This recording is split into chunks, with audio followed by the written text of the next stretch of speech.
The Get Rich Slow Club podcast is a collaboration between Tash from Tash and Ana from Perla. The Get Rich Slow Club acknowledges the traditional custodians of the land we record on. From coast to coast, across land, waters, and communities, we pay our respects to elders past, present, and emerging. Any advice is general and does not consider your financial situation, needs, or objectives, so consider whether it's appropriate for you. Welcome to the Get Rich Slow Club podcast, where we take you from beginner to confident investor, where we can teach you everything you need to know about investing. So come get rich slow with us. We have a great episode with Molly Benjamin from Ladies Finance Club today. This episode did detour a little bit from our original plan, but it ended up being such a good chat about the cost of egg freezing, how to get better with money, and a little insight into Molly's property journey. Before we dive into today's episode, let's start with our money wins or money losses, our money moments. Molly, do you want to go first? Yeah, so I've got a money win and a money loss that happened to me recently when my car randomly caught on fire. So that was the money loss. Oh, yeah. The money win was that I had comprehensive car insurance and an emergency fund to pay the $800 excess. So look, it was a moment of sadness, but then a moment of quick, oh, thank God I have all the things I need in place. Why did it catch on fire? Okay, it's a very boring story, but the lining of the boot landed on the engine, which I think is a bit of a design fault, and it started smoking. It smoked out this whole street. It was my friend's street. It wasn't even my street.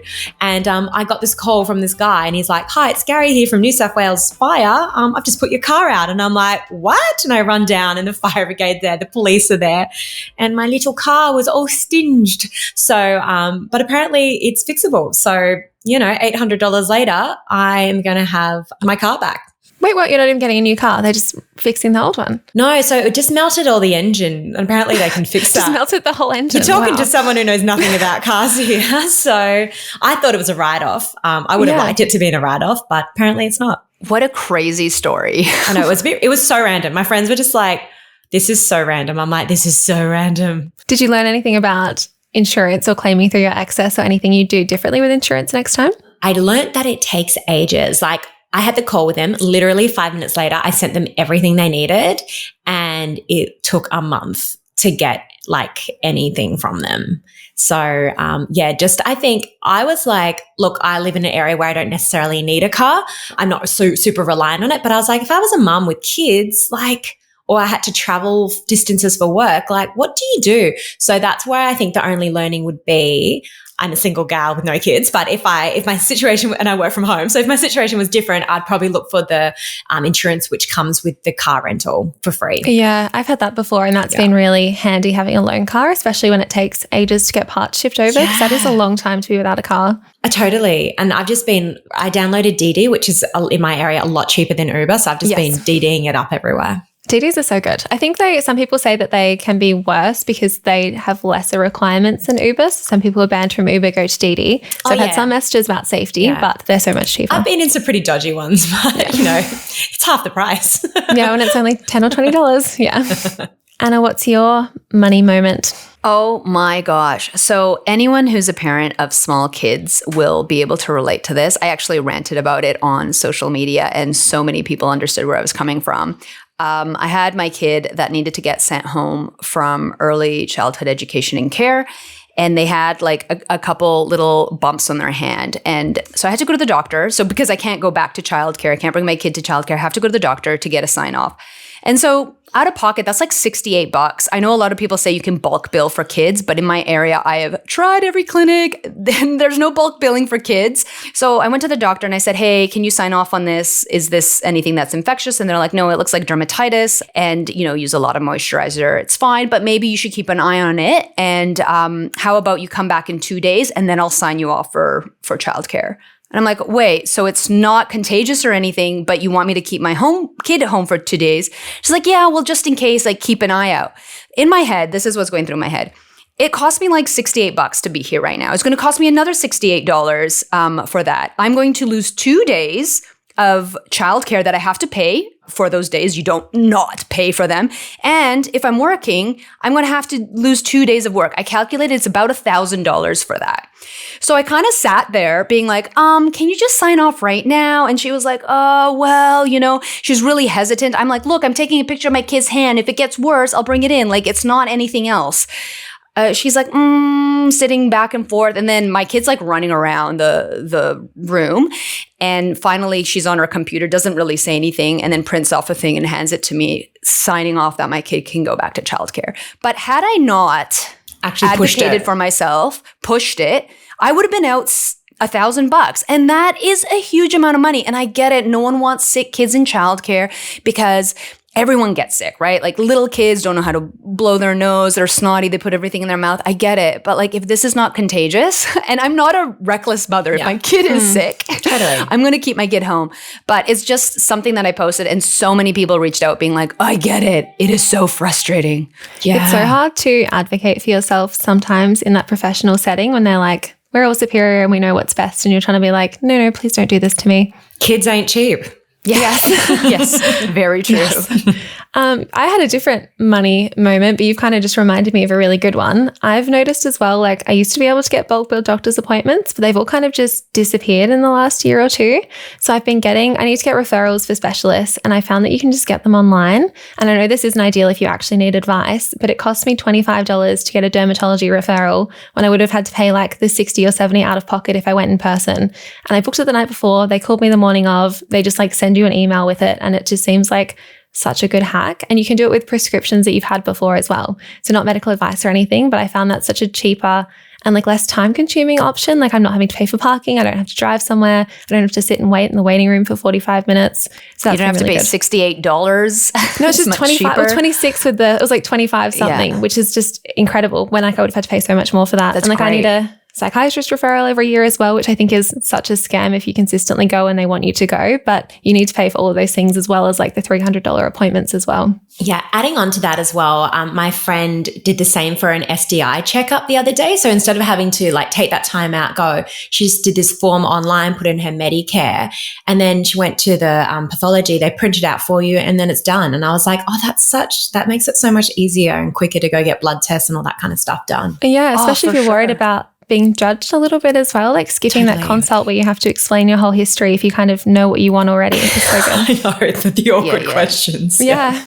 The judgment.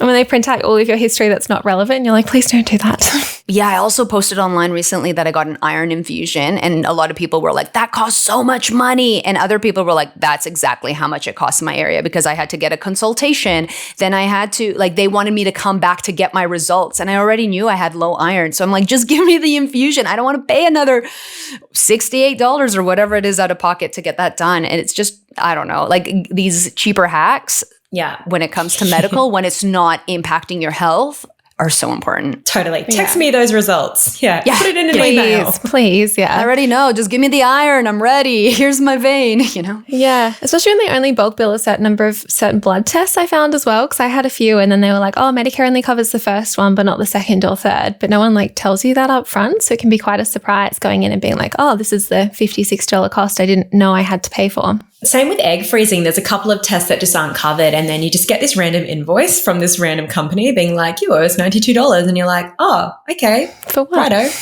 Great. And then you get the every 6 months to pay for your eggs, right? Like I froze my eggs too, and I'm always like, oh gosh, that costs so much to keep those little ones on ice. Yeah, I get mine monthly, and it's always just like, oh, great, baby's on ice. Yeah.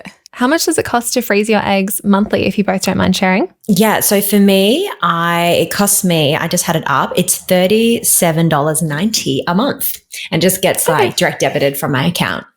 I imagined it to be more expensive. Is it more expensive for some people? I mean, that was the standard with the group that I went, which was City Fertility, but I'm not sure with other groups. I think I was paying $250, and now I cannot remember if that was every 6 months or a year. I feel like Yeah, I would have to, because it's been so long ago now, right? For me, That's okay. I did this. It's also like less than I thought, but I feel like maybe the cost comes with like actually the egg retrieval. Maybe is that the more expensive part of the process? That's definitely the more expensive part. It's the injections, it's the hormones, it's the medication, and then the actual procedure itself, which is expensive. Which kind of like I'm like to my future partner, if we ever need to use them, I kind of want to be like, hey, want to cop up half of the bill? Thanks so much. Yeah, definitely. I would definitely be doing that. Did you end up having, is this too personal, Anna? Did you end up having to use yours? No, I didn't. What ended up happening was I was kind of at that point where I'm like, I think I want to have kids. And my partner was, I'm really not sure. So I was like, I'm doing this for myself because in the case that I don't end up with you, because relationships like that fail, right? Relationships where you're like, I want to have kids. I don't. Okay. And then all of a sudden I'm, older and haven't thought about that. So I was willing to do that even if I was in a relationship. My partner was super supportive. And I went through with the egg freezing at that time. Yeah. And then we conceived without assistance. Did your partner pay for half of the egg freezing, or was that just something you wanted to do for yourself? That was something I wanted to do for myself from memory, I think, but was super supportive. I also had to do surgery beforehand. So I have endometriosis. So for anyone who doesn't know what that is, that's essentially when the lining of your uterus grows on other parts of your body. So as we know, female reproductive system, or hopefully everyone knows, you shed that lining monthly and that's your period. And unfortunately, there's a large percentage of women, and I don't know the stat right now. I don't know, Molly, if you do, of how many women or how many people have endometriosis. Yeah, it's very common. It's very common. I know I have it.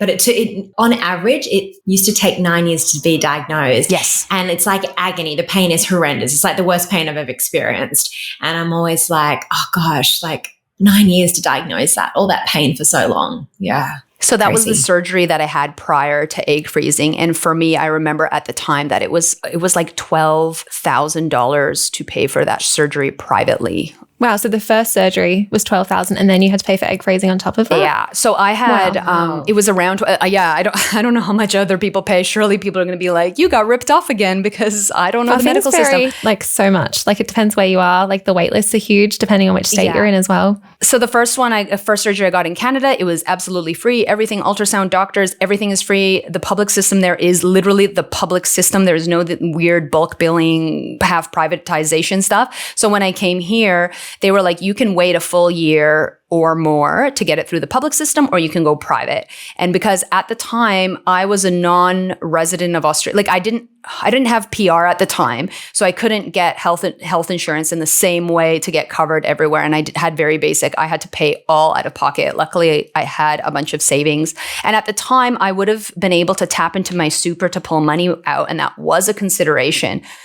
So it was a huge amount of money, and it can bankrupt you, right? Like there's a lot of people who have to pull out of their super because there's no alternative. How did you go about yours, Molly? Did you have to pay for a big upfront surgery as well? Well, again, because I have endometriosis, when I did my egg freezing, I got a massive subsidized rate, which I'm always like, the one silver lining of having chronic endometriosis pain, you get cheap egg freezing. Woo! The one and only silver lining. But when I did mine, I was quite young. I had just finished, youngish. I had just finished university. That was the first time I did my operation. Then the next time I was a few years out. And I can't even tell you like what happened then. My parents were very supportive, and I think they just helped me because they could see how much pain I was in. And they actually felt a lot of guilt as well for not getting onto it earlier, because I would be like passing in and out of consciousness every time I had a period. I'd be in so much pain, like on my parents' like bathroom floor.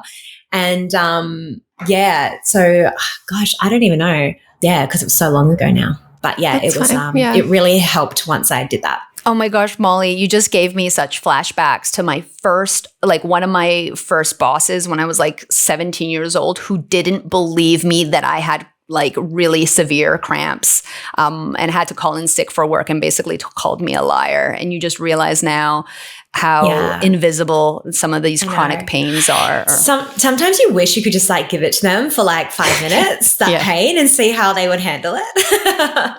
Yeah, it sounds, I can't even imagine like how rough it sounds, especially happening every single month as well. Like that's such a regular thing to be wanting to go home or like not be able to work or lying, like being in pain so much. Like that's insane. And my big thing is like we're so fortunate in Australia to have access to medical doctors when we need them. But I always think, what happens in these developing countries when they are going through this kind of pain every month? Oh my God.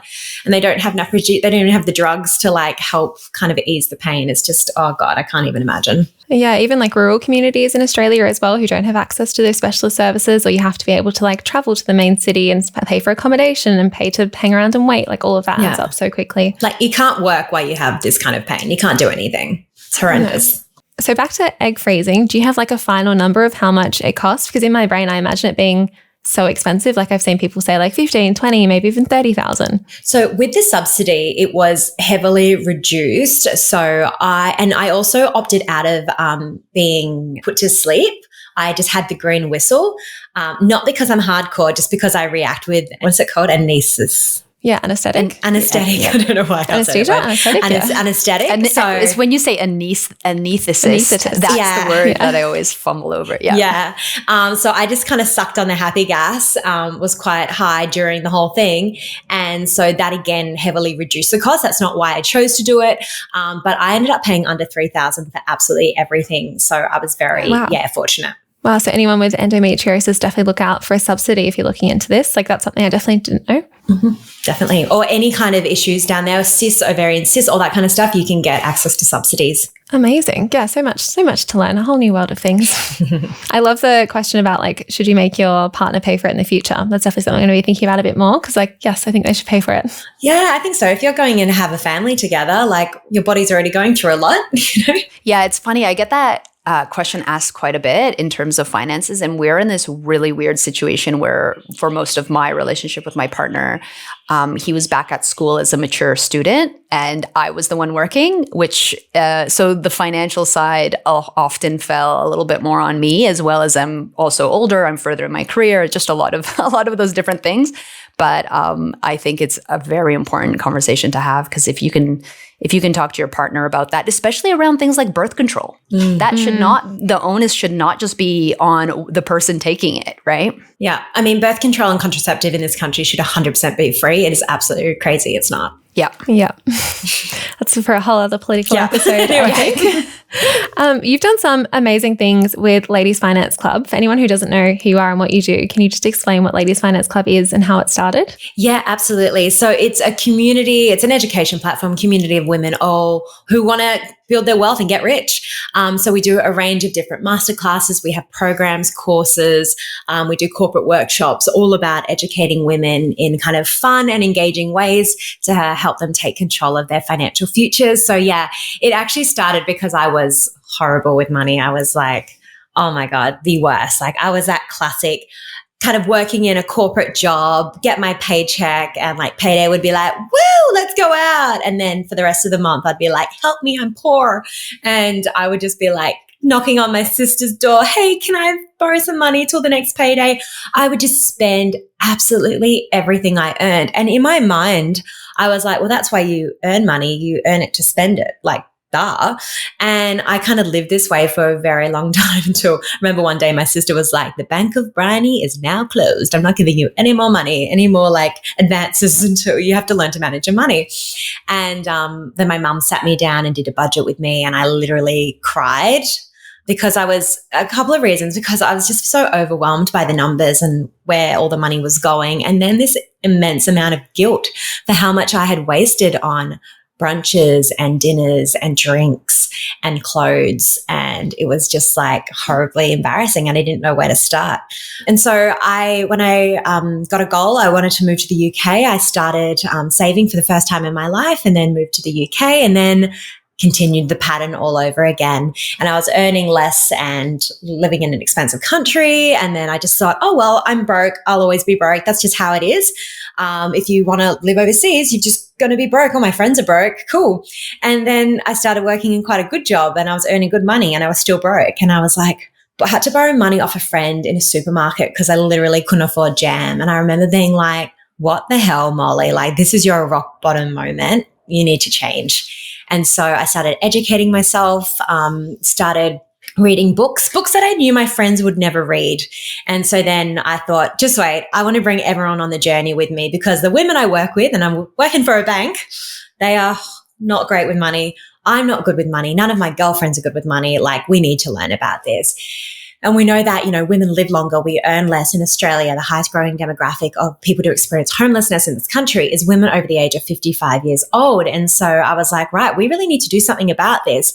And so I started running events in my living room, pizza, Prosecco, a friend who worked in finance, and then we outgrew my living room, and then we started running events, and now we've had around 50,000 women through our programs, and we just want to keep encouraging, keep creating a safe space, a place where it's accessible for women to learn about money and really change their lives. Because that's the exciting thing about this. If you can, and as you ladies all know, if you can get on top of this, and, for anyone listening who thinks they can't, you 100% can. The cases I've seen turn around, like anyone can, if you really believe you can and you take action, but like you can completely change your life. And it's crazy that we earn this money, but we never learned how to manage it. So I always say, don't worry, don't be embarrassed, but, do better. What is it? Do better until what's that quote I always stuff up? Oh, I don't know that one. Do better. It's like, I've got it actually here somewhere. Do the best you can until you know better. Then when you know better, do better. And I love that because, you don't know what you don't know. So once you do know, then you can kind of start that journey. Yeah, it's an incredible story, especially the jam part as well. How did you work through the crying the guilt? over jam? Yes, yeah. I always make a joke about, like, I play this game called Stardew, and you put jam in the preserve jars to make, you put the fruit in the preserve jars to make jam, and I kind of think of that as like super in the preservation age. So I like the jam analogy a lot, or the jam story. How did you work through that initial guilt? Because that can be really hard for a lot of people to actually move past that and start taking action. Yeah. You know what? I just forgave myself.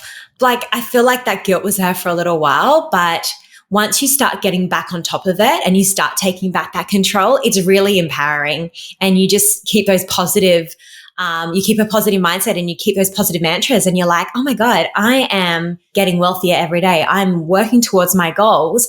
And I always do this analogy of, like, the other day I went for a run, and instead of being like, oh my God, I'm so unfit. How did I get so unfit? Oh my God, I'm exhausted. With every run, I just said, I'm getting fitter. I'm getting faster. I'm getting fitter. And I think it's the same with our money. I think there's a lot of health and food and money analogies that you can use when it comes to, a lot of food and health analogies you can use when it comes to money. But exactly, it's like, look, I'm getting better. I'm getting better at this every single day. I'm learning every single day. And, you can only do what you can do. Action builds confidence, right? Like it's one of those things where you can talk about it, you can think about it, you can feel guilty, you can make all the excuses. But once you make the action, once you do the thing, that's the only time you're actually going to see some results. Yeah. And I love this thing. My friend Christina Carlson, she was the founder of Kiki K, what she says around, like, taking action. She's like, just say you're going to do like 2 minutes. Just say, okay, I'm just going to sit at my computer. I'm just going to do 2 minutes of budgeting, or I'm just going to do this one thing for 2 minutes. And then what happens is you sit down, you start doing it. And then, you go, okay, well, maybe I'll just do another 5 minutes. And then maybe I'll just do another 10 minutes. And all of a sudden you've done half an hour of that thing that you didn't even want to do.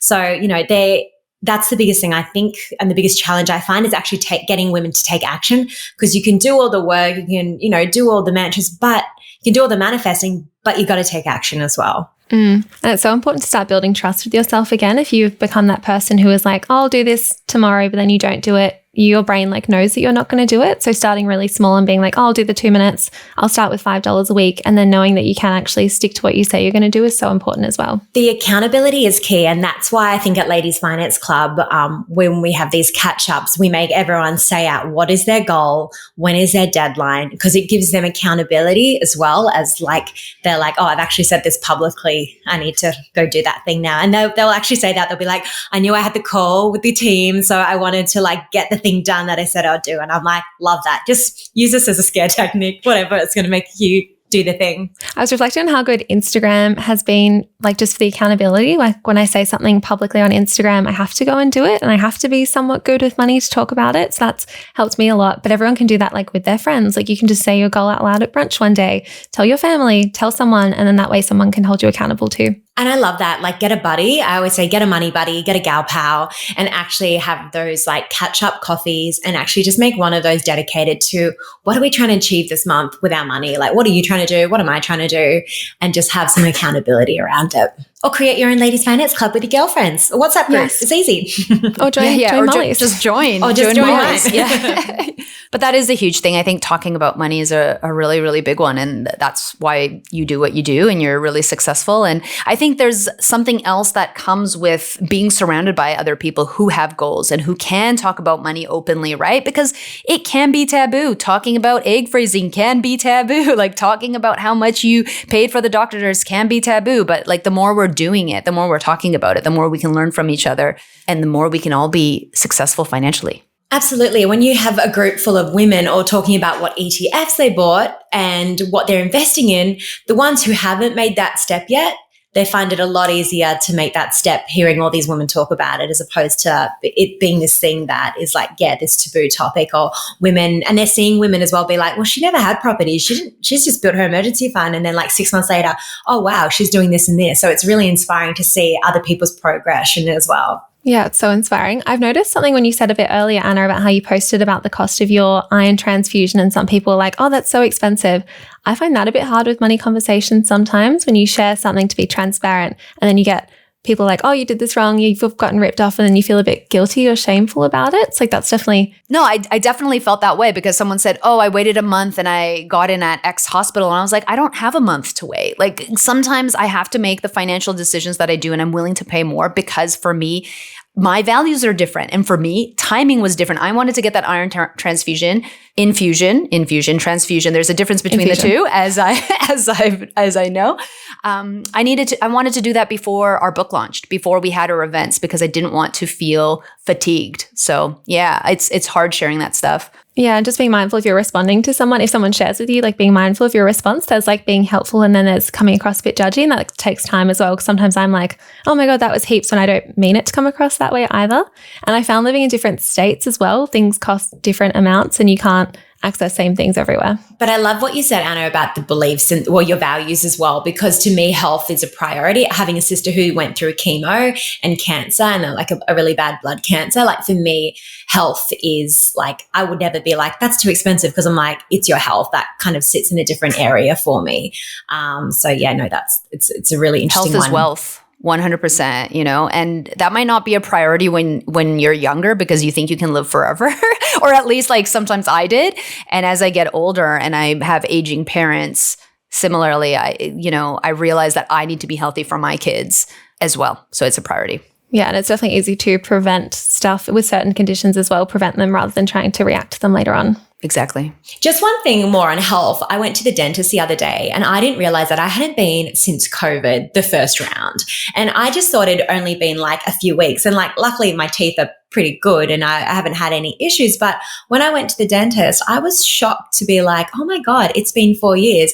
And obviously after 4 years, you need a little bit more work. It's going to cost more than had you been going really regularly. Also, I have private health insurance. I had been not making the most of that private health insurance. So just a reminder for people who have private health insurance, make sure you're getting those constant checkups because it's going to save you money over the long term. Yes, and it can be scary. Don't do a Molly. The other thing with private health, in a lot of cases, it's the calendar year, not the financial year. So as we're kind of moving towards the end of the financial year, make sure to take advantage of all those extras as well, right? Like go to the physio, go to the massage therapist, get that all done, because once that calendar year gets to the end, you can't access that anymore. Yeah. And I always say for people who don't have private health, because it's obviously a personal decision as well, but if you don't, just have a little emergency fund for yourself where you're putting money into it every month. And that's like your health emergency fund if you don't have that insurance. Yeah, that's what I did for my endo surgery because I wasn't a permanent resident of Australia. And that's why I had that buffer. Just a quick question on that, Anna. You didn't want to fly back to Canada and do the surgery? So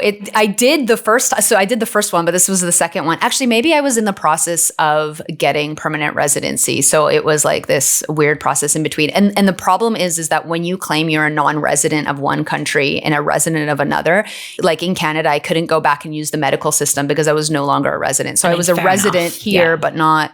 Yeah, it's a whole other. I get a lot of expat questions on social media being like, what do you do in this situation? I'm like, oh, I get it. I know it's hard to navigate I find I get lots of questions about health insurance and whether or not it's worth it. And I find it worth it just for like the incentive to go and use my health insurance and make it worth it. Because I find like if I knew I had to pay $200-$300 for the dentist, I would probably put it off. Whereas now I do go like 2 or 3 times a year because I want to use it and I want to stay on top of it. And the levy as well. I think a lot of people aren't aware of the levy. And if you're earning over that, what is it, 90,000? Like you're pretty much better off getting private health insurance, even just the basic hospital. Yeah, definitely. Because there's the Medicare levy and then there's the Medicare levy surcharge. I think the surcharge was one. Yeah. So we all pay the Medicare levy, most of us, but then we have to pay the surcharge if you earn over 90K. But yeah, even just like sitting down and thinking like, will I actually go to the dentist if I have to pay for it up front rather than paying it off in my health insurance, whatever it is a good idea. So true. We were just talking about values and getting clear on what you want. You mentioned recently on social media, Molly, that you bought a property. Can you tell us about the decision, how you decided to actually buy that? Did you use a buyer's agent as well?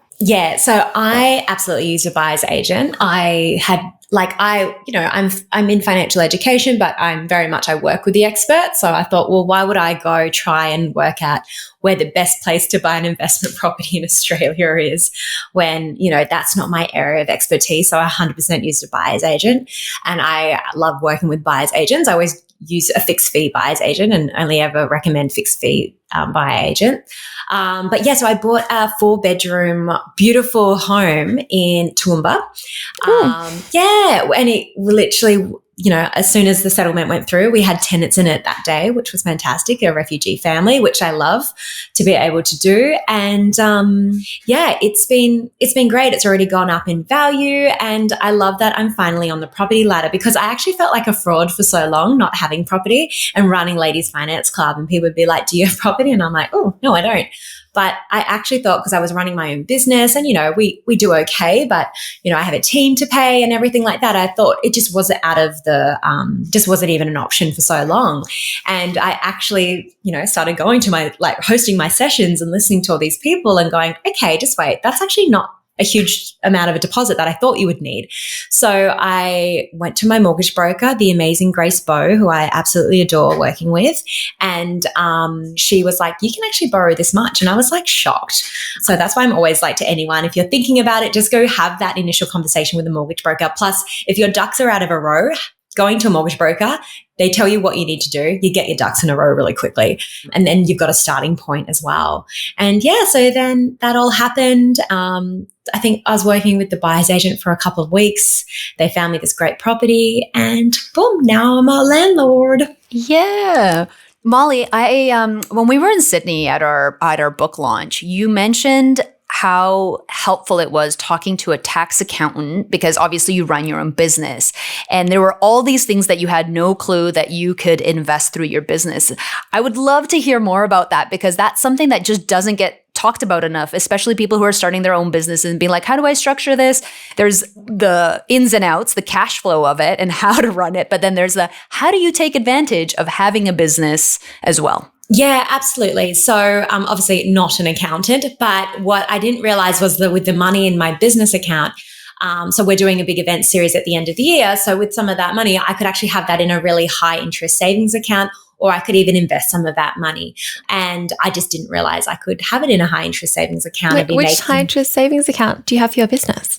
So I was looking at a couple of different ones and I ended up going with a Macquarie one because that had the best rate at the time. Is that a business one or your personal one? So it has to be, it was a business one and it has to be in your business name. It can't be in your personal name. I'm sure people do it and they do it in their offset and all that kind of stuff, but legally, it has to be like your business name. So I just opened up a separate high interest savings account in my business name and moved the money across there because I'm like, it may as well be working. Yeah, for me. I didn't realize, because I've had this kind of issue as well where NAB pays you no interest on your business savings. So it's kind of just sitting there, but I didn't realize, I haven't even looked that deeply. So thank you. Time to move. Yeah. And so then I was talking to my accountant and I just asked him, I said, hey, can there be something more? Can I be putting this in a high interest savings or something? And he's like, oh yeah. And I was like, oh, well, I'm glad we had this conversation. And he's like, you could actually invest it as well. And then he's like, and then with the dividends, some of them are paid because it's franked, so you end up with credit. And I was like, whoa. Like, how have we not had this conversation? So that was really interesting. And then I moved a bunch across, and I'm still doing it actually every month, moving some money across into that high interest savings account. Incredible. Why is NAB like the gold standard for business accounts? If Macquarie pays, like, why? Everyone's like, yeah, just pick NAB. And I did, but no, better options out there. Yeah. Mind blown. I'm going to go fix that after this. It also kind of blows my mind that we know these things, or we're, not everyone, we're learning, right? That you can invest, that you should potentially have your money in a high savings interest account because you're earning money. But the business side, like the fact that your business can do that too, like why isn't that more common knowledge? And maybe that's because less of us have a bit, like I don't have a business, right? Like both of you have a business. I don't have a business. So maybe that's less obvious to me. But obviously, Molly, you felt the same way. And like Tash, I have struggled so much switching from being a sole trader to having a company because it's like a completely different mindset. It's a completely different structure. And even stuff like this, like you can't just mix it all in your personal name as well. Like so many new things to learn about. Yeah, and I catch up with my accountant every single month, and we go through all my figures every single month because I'm like, I just want to be on top of everything. I ask him, I always have a list of questions that have popped up during that month, and it's been the best thing for my own knowledge as well, because that's why I started Ladies Finance Club.